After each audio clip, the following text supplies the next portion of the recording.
everybody all fed and sated and ready to get into this discussion? Because it's going to be a knockdown, drag them out fight here, folks. Skeptics versus the believers. I don't know. This is I Want to Believe. Today we're going to talk to our panelists, and we'll also open up the floor. If you have questions during the conversation, feel free to raise your hand, let us know, and we'll let you talk to the panel as well. Let's talk as the paranormal is crazy now out in front. I mean, you've got TV shows, radio shows, movies, magazines popping up every day dealing with paranormal. I know that with the tragedy that happened at 9/11, 7 years ago now, it seemed to kind of reopen people to spirituality, to religion, to open it up. Why do you think, and we'll go down the line starting with Chip, why do you think that right now there's such a want and a need to believe in the paranormal in any aspect? I really think when life gets tough, we start looking for answers or start looking for something to cling on to or believe in. And I believe that that's probably what's going on. I think 9/11 was a good example of the country and for most of the world coming together, and people want something to hold on to, something to believe, at least most people in my frame of reference to, and I think that's probably it. We're looking, we're seeking, we're wanting something more. I kind of agree with Dr. Shermer. I don't know that there's more people that believe per se. I think a lot of it has to do with technology, with the internet.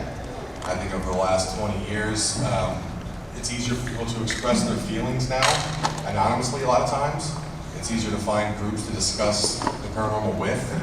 I think because of that, there are more paranormal shows, not vice versa.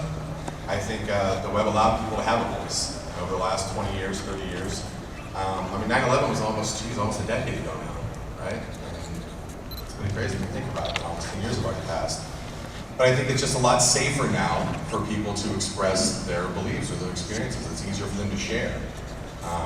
I think that, in my opinion, is probably the main reason that we're seeing this paranormal explosion. It's just that 70%. It's a lot easier today to have a voice from your living room than it was 30, 40 years ago. I want to agree with that. I think the web has made a major inroads in terms of letting people express their ideas, but also even before that, the precursor to the web was the explosion of cable television.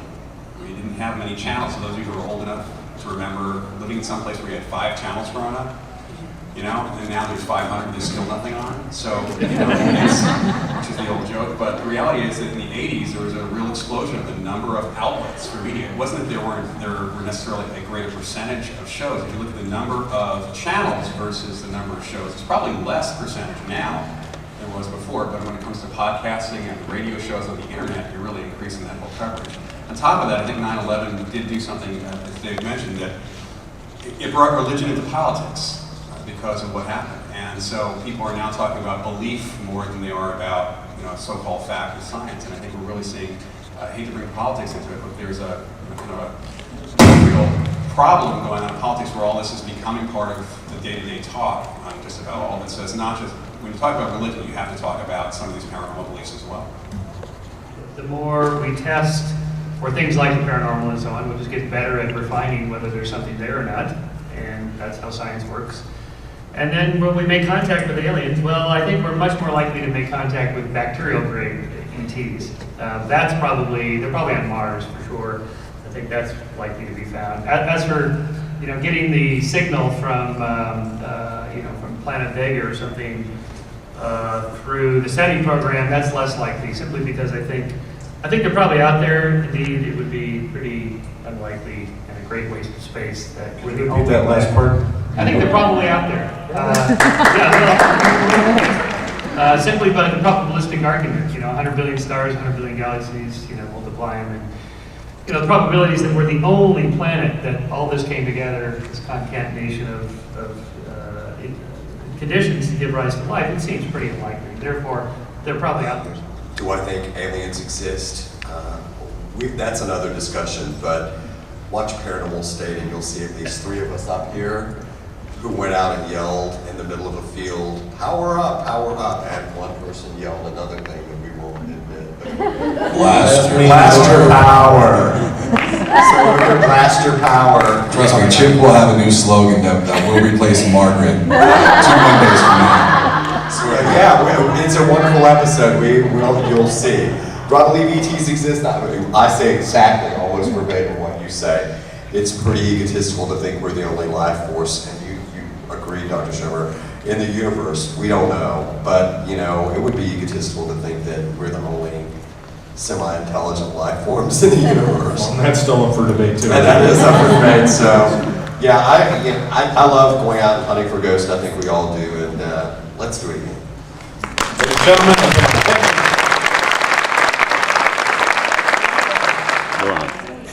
I'm eating chocolate. Diana Benny here with Loyd Auerbach, who's sharing his dark chocolate. You do know your stuff, I sure do. seriously. Okay, so we just ended up listening to a panel that included Loyd Auerbach, Dr. Michael Shermer, Chip Coffey, Chad Calek, and John Sabol. And this was probably my most enjoyable panel so far. This was where it's at for me. This is what I come here to participate in. The brilliant minds. I have your books on my bookshelf, so to get a chance to talk with you and listen to you and pick your brain, that's what it's about for me. So what did you think? It was a good panel. I mean, we probably could have gone on for a lot longer talking about beliefs, but I think that we were able to kind of approach things from different perspectives is always really good in situations like this. And what'd you think of Chip Coffey really focusing on where you guys actually agreed? Well, I have to say Michael Shermer is not the amazing Randy. Right.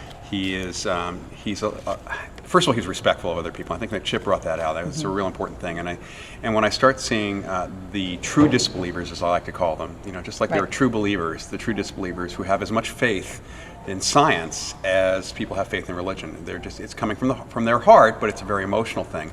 Michael is more intellectual in that he considers things, and he actually does consider things, which is a really good thing. So Chip's focus on that, it's true. I mean, a lot of us, we ask questions, and it's really important to ask questions, and too many people don't. We don't want to accept this stuff blindly.